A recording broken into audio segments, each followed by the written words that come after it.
Hello students, welcome to the class.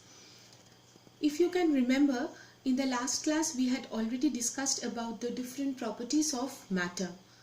Now, individually we will discuss different properties, in which the first comes appearance. You can understand that if you take the two substances made up of different substance, you will see that they are totally different from each other.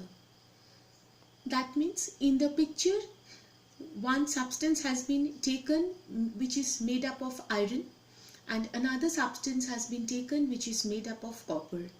The iron substances are the fork, knife and spoon.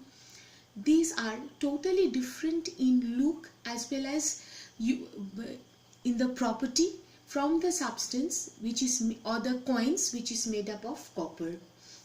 So by this property of matter we can also make or categorize the matter into different groups.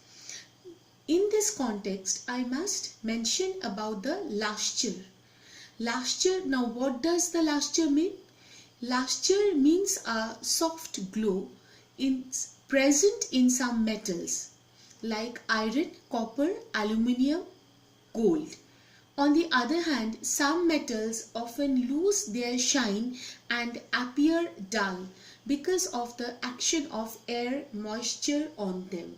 That means lustre is the property by which also you can categorize the metals which are very attractive, very glowing, and other metals due to many reasons have become comparatively dull. This can also be categorized into different groups. Next, we are coming into another property of matter, that is the hardness.